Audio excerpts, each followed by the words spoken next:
India's number 1 varicose veins hospitals ఐబీసీను సంప్రదించండి. మీ నొప్పి లేని ప్రయాణాన్ని ప్రారంభించండి. వాగర్థావివ సంపృక్తౌ వాగర్థ ప్రతిపత్తయే జగతః పితరౌ వందే పార్వతీ పరమేశ్వరౌ. ఆదిత్యాయ చ సోమాయ మంగళాయ బుధాయ చ గురుశుక్ర శనిభ్యశ్చరాహవే కేతవే నమః. శృంగేరి జగద్గురు పీఠాధిపతులకి కంచి పీఠాధిపతులకి నమస్కారములు తెలియజేసుకుంటూ కార్యక్రమాన్ని ప్రారంభిద్దాం. ఈ జూన్ 16వ తారీఖు నుంచి 30వ తారీఖు వరకు ద్వాదశ రాశులలో జన్మించినటువంటి వారికి ఏ విధంగా ఉండబోతుందో తెలుసుకునే ప్రయత్నం చేద్దాం. ముందుగా వీక్షించేటువంటి ప్రేక్షకులకి ఒక చిన్న మనవి. చాలామంది ఎంతో గొప్పగా ఆదరిస్తూ వస్తున్నారు ఈ యొక్క రాశుల ఫలితాలకు సంబంధించి. ప్రతి 15 రోజులకు ఒకసారి చేస్తూ ఉన్నాం. అయితే కొంతమంది ఈ చెప్పినటువంటి ఫలితాలు మాకు వ్యతిరేకంగా జరుగుతున్నాయి అనేటువంటి యొక్క అంశము, ఎందుకు మాకు జరుగుతున్నాయి అనేటువంటిది కూడా బాధను వ్యక్తం చేస్తున్నారు. అయితే గమనించినటువంటి అంశం ఏంటంటే చాలామంది కన్ఫ్యూజన్ అనేటువంటిది అవుతున్నారు అనేటువంటిది. అంటే వాళ్ళకి పుట్టినప్పుడు జన్మ నక్షత్రం ఒకటి ఉంటుంది, కానీ ఆ నక్షత్రాన్ని బట్టి రాశి ఉంటుంది. ఆ రాశిని మీరు పరిగణనలోకి తీసుకోకుండా మీ యొక్క నామ నక్షత్రానికి మాత్రమే ఉన్నటువంటి రాశిని పరిగణనలోకి తీసుకుంటున్నారు. ఉదాహరణకి కోదండరాం అనేటువంటి పేరుంది. అది ఆ కోదండరాం అనేటువంటి యొక్క రాశి జన్మతః ఉన్నటువంటిది కుంభరాశి అని అనుకుందాం. కానీ కోదండరాం అనే పేరుంది కాబట్టి కేకో హాహి పునర్వసు కాబట్టి మిథున రాశి ఫలితాలని చూసుకుంటున్నారు. జన్మించిన రాశి ఏమో కుంభరాశి అయినప్పుడు నామనక్షత్రం ప్రకారం చూసుకునేటువంటి యొక్క మిథున రాశి ఫలితాలు ఎలా సరిపోతాయి? అది ఒక తప్పు జరుగుతుంది. తెలియనటువంటి రెండవ తప్పు ఏంటంటే చాలామంది ఈ వెస్ట్రన్ ఆస్ట్రాలజీని ఎక్కువగా ఫాలో అవుతున్నారు. చాలా చోట్ల రాశి ఫలితాల్లో మీకు ఏం చెప్పబడి ఉంటుంది? ఉదాహరణకి జూలై 24 నుంచి ఆగస్టు 23 వరకు సింహరాశి అని చెప్పబడి ఉంటుంది. అంటే ఆ మధ్యలో పుట్టినటువంటి వాళ్ళందరూ కూడా సింహరాశి చూసుకోవాలి అని చెప్పి ఆ జొడాయిక్ సైన్ ప్రకారం వాళ్ళు, అదంటే సన్ జొడాయిక్ సైన్ ప్రకారం. మనది రాశి అనేటువంటిది చంద్రుని బట్టి ఉంటుంది. అది మీరు రవిని బట్టి ఉండేటువంటి, రవి ఆ సమయంలో సింహరాశిలో ఉంటాడు కాబట్టి అది రవిని బేస్ చేసుకొని చెప్పేటువంటిది. ఇక్కడ మనం చెప్పుకునేటువంటిది చంద్రుని బేస్ చేసుకునేటువంటిది కాబట్టి మీ యొక్క జన్మ నక్షత్రం ఏదైతే ఉంటుందో ఆ రాశి చూసుకోవాలి. ఆ ఒక నెలలో పుట్టిన వాళ్ళందరూ కూడా సింహరాశి అని అంటే అది అవాస్తవం కదా. కాబట్టి తెలిసి తెలియక అదొకటి ఈ విధంగా చేస్తున్నారు. ఎవరికి తెలియని వాళ్ళకి నామనక్షత్రమే అది చూసుకోవాలి. అందులో కూడా చాలామంది ఇప్పుడు శ్రీనివాస్ అంటే కుంభరాశి చూసుకుంటున్నారు, కానీ చూసుకోవాల్సింది తులారాశి, ఇలా అన్నమాట.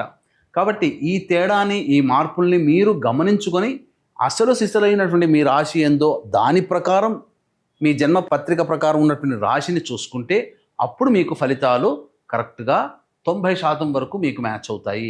మనం చెప్పుకునేటువంటిది దినచర్యలలో భాగంగా రోజువారీ కార్యక్రమంలో ఏ రోజు ఆదాయం ఖర్చు ఎలా ఉంటుంది, ఏ రోజు మానసిక పరిస్థితి మంచిగా లేదా ఆందోళనగా ఉంటుంది అనే విషయాల్ని మనం క్లుప్తంగా తెలియచేసుకుంటున్నాం.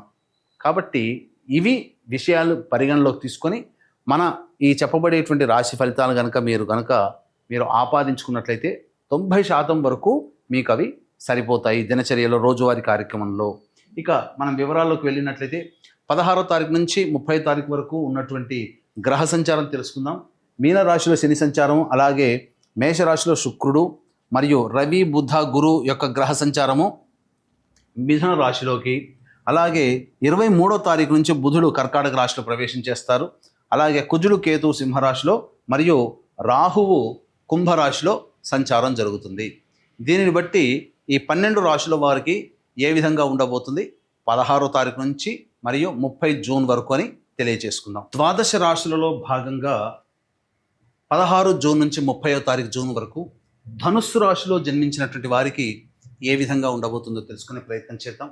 ముఖ్యంగా ఈ ధనుస్సు రాశిలో జన్మించినటువంటి వారికి ఇది వరకు దాంపత్య సమస్యలు ఏవైతే ఉంటాయో అవన్నీ కూడాను పరిష్కారం చేసుకునే అవకాశాలు లభిస్తాయి. అన్యోన్య దాంపత్యం చక్కగా ఉంటుంది. అలాగే వ్యాపార భాగస్వాముల మధ్య ఉన్నటువంటి పొరపచ్చాలు తొలగి అనుకూలమైనటువంటి వాతావరణంలో కలిసిమెలిసి పనిచేసుకుంటారు. లేదా మీకు ఎవరితో శత్రుత్వ భావనలు ఉంటాయో వాళ్ళతో మీరు సంప్రదింపులు జరుపుకుంటే తప్పకుండా అనుకొని మీరు చక్కగా ప్రయాణం చేసే అవకాశాలు చక్కగా ఉన్నాయని చెప్పవచ్చు. విలువైనటువంటి వస్తువులు, ఖరీదైనటువంటి దుస్తులు, గృహోపకరణాలు చక్కగా కొనుగోలు చేస్తారు. మీ హుందాతనాన్ని పెంచుకునే విధంగా మీ యొక్క కార్యక్రమ రూపకల్పన ఈ యొక్క శుక్రగ్రహ సంచార ప్రభావంలో మీకు కలుగుతుందని చెప్పవచ్చు. అయితే ఈ యొక్క ధనుస్సు రాశి వారికి అర్ధాష్టమ శని దోష ప్రభావం ఉన్నటువంటి కారణం చేస్తున్నటువంటి పనులలో నత్తనడకన సాగుతాయి. కొన్ని కష్టములు అనేటువంటివి ఉంటాయి. సంతృప్తి పొందలేనటువంటి పరిస్థితి, ప్రతి ప్రయత్నంలో ఒక ఆందోళనతో కూడుకున్నటువంటి జీవన విధానం ఉంటుంది. కాబట్టి దైవానుగ్రహాన్ని పొందే ప్రయత్నం చేయండి. రాహుగ్రహ సంచార ప్రభావం సంపూర్ణంగా అనుకూలంగా ఉండడం, కేతువు కూడా అనుకూలంగా ఉండడం, ఈ కారణం చేత మంచి స్థితిగతులు కలుగుతాయి.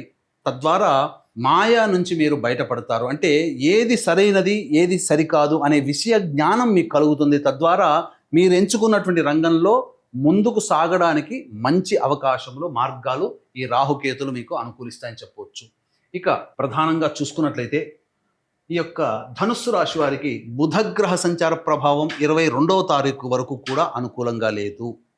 కాబట్టి ఒక వారం రోజుల పాటు అనుకూలంగా ఉండదు. 23వ తారీఖు నుంచి బుధుడు సంపూర్ణంగా అనుకూలంగా ఉన్నటువంటి కారణం చేత పెట్టినటువంటి పెట్టుబడులకి సంబంధించి లాభాన్ని పొందడం అనేటువంటిది జరుగుతుంది. లేదా మీరు ధనపరమైనటువంటి సమస్యల్ని తీర్చుకుంటారు. ఇదివరకు ఇచ్చినటువంటి డబ్బులు రాని బాకీలు 23వ తారీఖు తర్వాత వసూలయ్యే అవకాశం గోచరమవుతుంది. ముఖ్యంగా గురుగ్రహ సంచారము ఈ ధనుస్సు రాశి వారికి సంపూర్ణంగా అనుకూలంగా ఉంది. దైవానుగ్రహం ఉన్నటువంటి కారణం చేత కొద్ది ప్రయత్నంలోనే మీరు ఫలితాలు సాధించుకునే అవకాశం ఉంటుంది. కానీ అర్ధాష్టమ శని దోషం మీకు కొన్ని ఇబ్బందికర పరిస్థితులు. కాబట్టి ఇక్కడ శని మానవ ప్రయత్నాన్ని గట్టిగా చేయమని చెబుతున్నాడు. దైవానుగ్రహాన్ని గురువు అనుకూలిస్తున్నాడు, గుర్తుపెట్టుకోండి. కాబట్టి మీరు నిజాయితీగా కష్టపడండి. తప్పకుండా ఆ శని ప్రభావం నుంచి బయటపడి దైవానుగ్రహం అయినటువంటి గురువు మీకు సంపూర్ణముగా యోగాన్ని కలగజేస్తున్నారు. కాబట్టి ఏ పని ఎందైనప్పటికీ కూడాను దైవ ఆరాధన తప్పనిసరి అని ధనుస్సు రాశి వారు గమనించుకోవాలి. ఇక రవి యొక్క సంచార ప్రభావము అనుకూలంగా లేదు. కాబట్టి ఏమవుతుంది, ఉన్నతాధికారుల యొక్క ప్రభావం మీపై ఉండడం, ఒత్తిడితో కూడుకున్నటువంటి జీవన శైలి ఉద్యోగస్తులకి ఉంటుంది. కాబట్టి అదనపు బాధ్యతలు వచ్చే అవకాశం ఉంటుంది. కాబట్టి జాగ్రత్తలు పాటించండి. ఇక కుజగ్రహ సంచార ప్రభావము ప్రధానంగా న్యాయ సంబంధమైనటువంటి విషయాల్లో పైచేయి సాధించడానికి అనుకూలంగా ఉండబోతుంది. మీ ఆలోచనల ప్రభావం వల్ల ఇతరుల మీద మీరు విజయాన్ని పొందుతారని చెప్పవచ్చు. కాకపోతే ప్రధానంగా విదేశీ యానం సంబంధించి చేయు ప్రయత్నాలు కొంత బెడిసి కొడతాయి. కాబట్టి జాగ్రత్తలు పాటించండి. విద్యార్థులకి మీరు అనుకున్నటువంటి కళాశాలలో మీకు లభించాలి అంటే దైవానుగ్రహం తప్పనిసరి అని గుర్తుపెట్టుకోండి. ఇక వివాహానికి సంబంధించి చేయు ప్రయత్నాలన్నీ కూడా కొలిక్కి వస్తాయి. సంబంధాలు నిశ్చయమయ్యే అవకాశం ఉంటుంది. కాకపోతే మూఢమే ఉన్నటువంటి కారణం చేత శుభమైనటువంటి పనులకి మీరు శ్రీకారం చుట్టకండి. కాబట్టి అన్ని విధాలుగా గురువు మీకు వెతుకులాటలు అంటే పెళ్లి ప్రయత్నాలలో, అంటే పెళ్లి చూపులు కాకుండా పెళ్లి చూపులకి ముందు చేసే ప్రయత్నాలు ఉంటాయి కదా, అవి చేసుకోవచ్చు. తద్వారా మీకు విజయం కలుగుతుంది. కానీ పెళ్లి చూపులు అనేటువంటివి పనికిరావు. తర్వాత చెప్పొచ్చేది ఏమిటంటే ఈ యొక్క ధనుస్సు రాశిలో జన్మించినటువంటి వారికి సంపూర్ణమైనటువంటి యోగ కాలము చక్కగా ఉంది అని చెప్పవచ్చు. కొద్దిగా నిజాయితీగా కష్టపడితే చాలు, అన్ని గ్రహాలు అనుకూలంగా ఉన్నాయని చెప్పవచ్చు. ఇక ఈ యొక్క ధనుస్సు రాశిలో జన్మించినటువంటి మహిళలు మీరు కోల్పోయిన చోట మీ యొక్క గౌరవాన్ని తిరిగి పొందుతారు. ముఖ్యంగా సంతానము పొందినటువంటి విజయాల వల్ల కావచ్చు, సంతానం మీ పట్ల చూపించే ప్రేమ ఆప్యాయతల వల్ల కావచ్చు, మీరు చాలా సంతోషంగా ఉంటారు. అన్ని విధాలుగా అనుకూలంగా ఉంటుంది. మీరు అంటే పడని వాళ్ళు మళ్ళీ మిమ్మల్ని ప్రేమగా చూస్తారు, బంధువులు ఆదరిస్తారు, ఇంట్లో మీ మాటకి విలువ పెరుగుతుంది, అన్ని విధాలుగా బాగుంటుంది. కాకపోతే ముఖ్యంగా శరీరంలో తాపము, వేడి ఎక్కువగా ఉంటుంది, శిరోబాధలు ఎక్కువగా ఉంటాయి. కాబట్టి జాగ్రత్తలు పాటించండి. అన్ని విధాలుగా అనుకూలంగా ఉంటుంది. ఈ యొక్క రాశిలో జన్మించినటువంటి మహిళలు సంతానవంతులకు సంబంధించి చక్కటి శుభవార్త వింటారని చెప్పవచ్చు. అలాగే వివాహం కాని అమ్మాయిలకి వివాహ సంబంధాలు కుదురుతాయని చెప్పవచ్చు. అయితే ఇక 16 నుంచి 30వ తారీఖు వరకు ప్రతిరోజు కూడా ఏ విధంగా ఉండబోతుందో తెలుసుకునే ముందు వీక్షించేటువంటి ప్రేక్షకులకి గమనిక. ఈ యొక్క 21వ తారీఖు రోజున అశ్విని నక్షత్రంతో కూడుకున్నటువంటి స్థితి.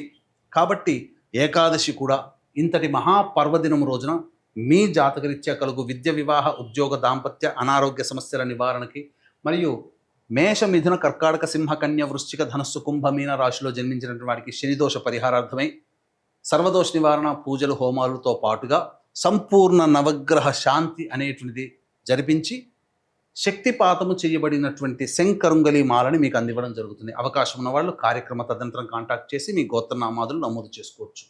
ఇక 16వ తారీఖు రోజున ప్రధానంగా ధన నష్టం ఉంటుంది. కుటుంబ సభ్యులతో వాగ్వివాదాలు ఉంటాయి. మనస్సు ప్రశాంతంగా ఉండదు. ఏదో ఒక వెలితితో మీరు జీవిస్తారు. 17, 18 తారీఖులో కనుక చూసుకుంటే ఇతరుల యొక్క సహాయ సహకారాలతో మీ పనులన్నీ పూర్తి చేసుకుంటారు. అలాగే రాని బాకీలు వసూలు వస్తాయి. ధనపరమైనటువంటి సమస్యలు తీరుతాయి. ఖర్చులకు మించిన ఆదాయం లభించడం ద్వారా సంతోషంగా ఉంటారు. విందులు వినోదాల్లో పాల్గొంటారు. 19, 20, 21, 22 ఈ తేదీలలో చూసుకున్నట్లయితే ముఖ్యంగా మోకాలు నుంచి పాదాలకి దెబ్బలు తాకే అవకాశం ఉంటుంది. వాహన ప్రమాదాలు చోటు చేసుకునే అవకాశం ఉంటుంది. కాబట్టి జాగ్రత్తలు పాటించండి. గృహ మరమ్మతులకి, వాహన మరమ్మతులకి ఖర్చులు అధికంగా ఉంటాయి. తల్లిగారి ఆరోగ్యం పట్ల శ్రద్ధ వహించాలి. ప్రశాంతత లేని జీవితం, సంతోషంగా ఉండకపోతారు, సంతృప్తి పొందలేకపోతారు. ఇక 21, 22 తారీఖుల్లో మీ ఆరోగ్యం పట్ల శ్రద్ధ వహించాల్సినటువంటి పరిస్థితి. వృధా కాలయాపన జరుగుతుంది. ఏ పని చేయాలన్నా సంతోషముగా ఉండదు అని చెప్పవచ్చు. ఇక 23, 24, 25, 26 ఈ 4 రోజుల్లో ఆదాయానికి చక్కగా మార్గాలు సుగమం అవుతాయి. ఖర్చుకు మించినటువంటి డబ్బు మీ చేతికి అందుతుంది. తద్వారా అన్ని యొక్క సమస్యల్ని పూర్తి చేసుకుంటారు. విందులు వినోదాల్లో పాల్గొంటారు. ఇతరుల సహాయ సహకారాలు మీకు లభిస్తాయి. తద్వారా అన్ని పనులని పూర్తి చేసుకుంటారని చెప్పవచ్చు. ఇక 27, 28, 29 తేదీల్లో ముఖ్యంగా ధనపరమైనటువంటి సమస్యలు ఎదుర్కొంటారు. మనస్సు ప్రశాంతంగా ఉండదు. ఏ పని చేయాలన్నా అనాసక్తి, శిరోబాధలు ఎక్కువగా ఉంటాయి. తలపోటుతో ఎక్కువగా ఉంటుంది. తలకి దెబ్బలు తగిలే అవకాశం ఉంటుంది. కాబట్టి జాగ్రత్తలు పాటించండి. ఖర్చుల శాతాన్ని తగ్గించుకోండి. అనవసరపు ఖర్చులు చేయకండి.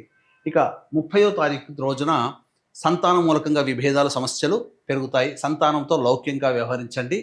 ఇతరత్ర అన్ని విధాలుగా సానుకూలంగా ఉంటుందని చెప్పవచ్చు. తర్వాత మిశ్రమం కంటే అధికంగా శుభ ఫలితాలు యొక్క ధనుసు రాశిలో జన్మించినటువంటి వారికి ఉండబోతున్నాయి. అయితే ప్రధానంగా ఈ యొక్క ధనుస్సు రాశిలో జన్మించినటువంటి వారికి సమస్యల పరిష్కారం కోసం ప్రతిరోజు కూడా మీకు ఏదైనా సమస్యలు ఉన్నాయంటే ఆ సమస్యల పరిష్కారం కోసం ప్రతిరోజు సూర్యుడికి నమస్కారం, సూర్యాష్టకం 6 సార్లు పారాయణం చేయడం, దత్తాష్టకం కూడా రోజుకి 3 సార్లు పారాయణం చేయడం చేసినట్లయితే చాలా మటుకు సమస్యలు తగ్గుముఖం పడతాయి. ఇప్పుడు చెప్పినటువంటి సమస్యల కంటే ఇంకా ఎక్కువగా సమస్యలు ఎదుర్కొంటున్నారు అయితే మీ యొక్క దగ్గరలోని మంచి ఉపాసనా పరులైనటువంటి జ్యోతిష్యులను సంప్రదించి వారి సలహాలు సూచనలు కనుక పాటించినట్లయితే మరింత మెరుగైనటువంటి జీవితాన్ని పొందుతారని తెలియజేస్తూ సర్వం శ్రీ ఉమామహేశ్వర పరబ్రహ్మార్పణమస్తు.